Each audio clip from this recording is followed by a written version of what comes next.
Assalamualaikum warahmatullahi wabarakatuh. Nama saya Nuriski dari kelas Manajemen 006 dengan NIM 23 10 10 50 14 48. Saya akan menjelaskan presentasi saya tentang fungsi manajemen dalam pengelolaan bisnis. Memahami fungsi manajer. Pengertian manajer adalah orang yang menjalankan kegiatan manajemen dalam berbagai jenis organisasi. Istilah manajer dapat direpresentasikan oleh istilah lain seperti presiden, ketua, wakil ketua, kepala bagian, dan seterusnya.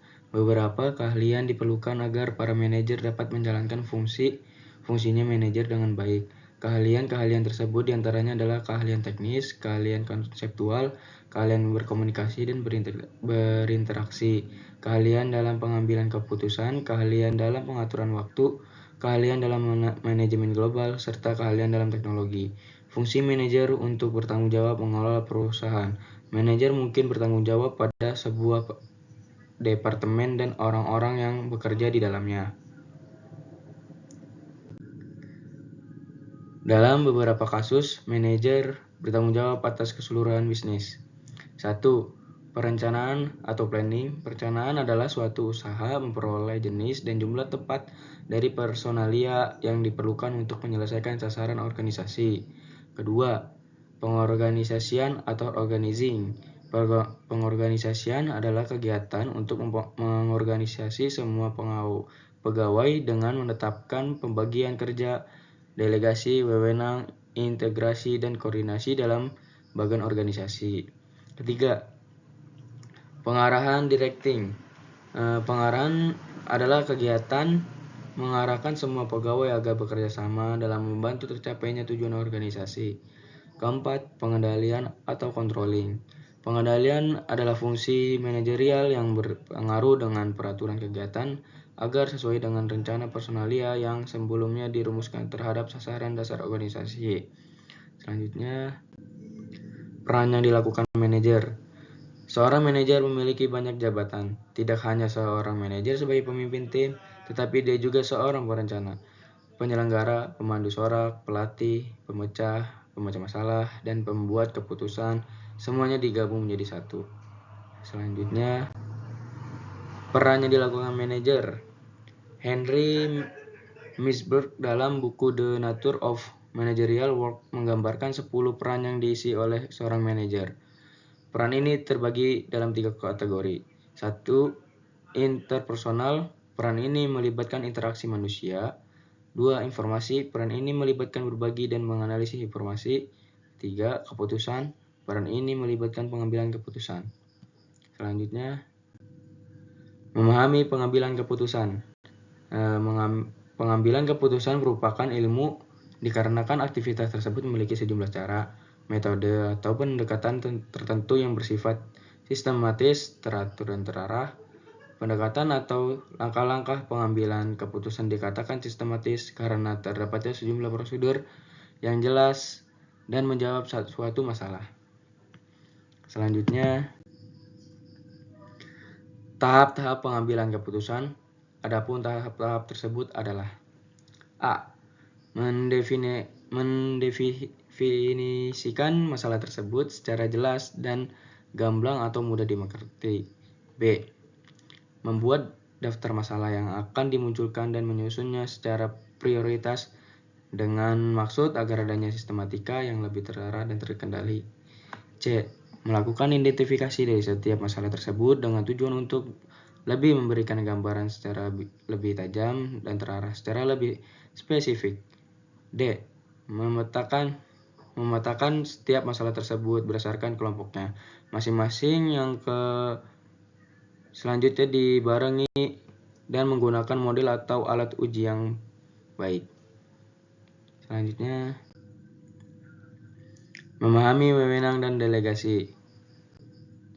Istilah wewenang ini memiliki 2 definisi, yakni A. Hak dan kekuasaan untuk bertindak, dan B. Kekuasaan membuat keputusan memerintah dan melimpahkan tanggung jawab kepada orang lain.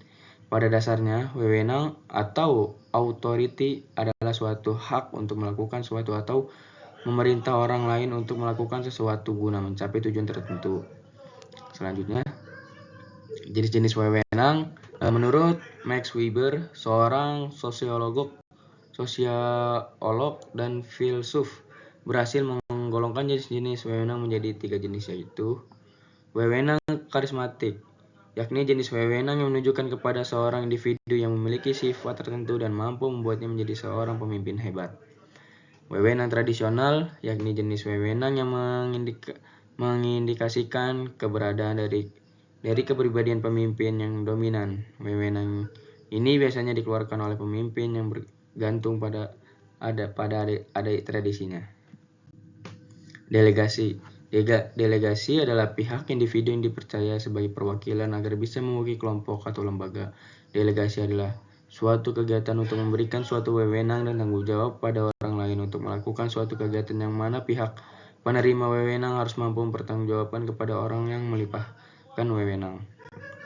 Adapun beberapa pengertian delegasi menurut para ahli. 1.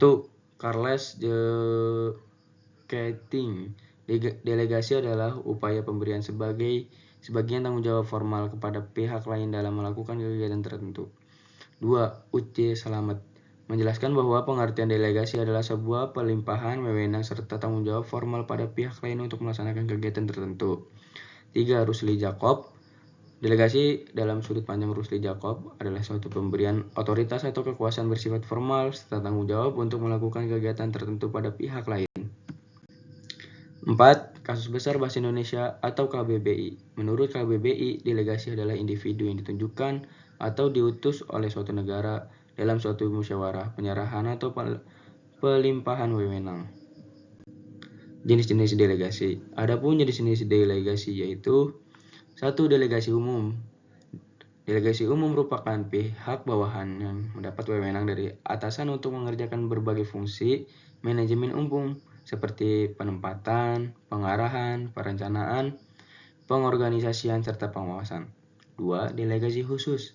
Delegasi khusus adalah delegasi yang berhubungan tugas khusus. Contohnya adalah pemberian wewenang pada seorang penjual untuk bisa mengumpulkan uang dari para debiturnya. 3. Delegasi formal. Delegasi ini dipilih berdasarkan struktur organisasi yang ada di perusahaan tempatnya bekerja. Contohnya, jika ada seorang manajer produksi yang diberikan wewenang untuk meningkatkan produksi jasa atau barang. 4. Delegasi informal. Delegasi informal merupakan delegasi yang langsung dilakukan oleh bawahan meskipun tanpa adanya pemberian wewenang dari atasan. Misalnya, ketika ada kerusakan alat di tempatnya bekerja karena merasa mampu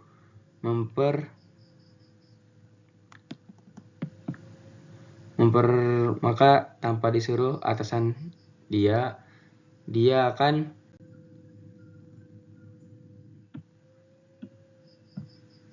delegasi lateral. Delegasi ini merupakan pihak yang menerima wewenang lebih dari satu orang atau dengan bantuan sejumlah orang. Berikutnya contoh adalah seorang manajer umum dari departemen penjualan yang meminta bantuan manajer penjualan untuk menyiapkan kumpulan dan data tenaga penjualan. Unsur-unsur delegasi. 1. Tugas adalah kesatuan pekerjaan yang akan ditunaikan oleh seorang yang menjadi delegasi. 2. Kekuasaan. Kekuasaan merupakan seluruhan hak atau wewenang yang diambil oleh seorang untuk memilih keputusan berhubungan dengan fungsinya. 3. Tanggung jawab. Tanggung jawab adalah kewajiban seorang untuk menyelesaikan tugasnya yang diembannya. Tanggung jawab adalah kesadaran diri manusia terhadap semua tingkah laku dan perbuatan yang disengaja ataupun tidak disengaja. 4. Akuntabilitas. Akuntabilitas adalah kewajiban seorang atau sebuah tim untuk mempertanggungjawabkan pekerjaannya. Akuntabilitas merupakan bentuk dari rasa tanggung jawab demi memenuhi keinginan pihak yang telah memberi tugas atau kekuasaan. Kesimpulan dari materi fungsi manajemen dalam pengelolaan bisnis.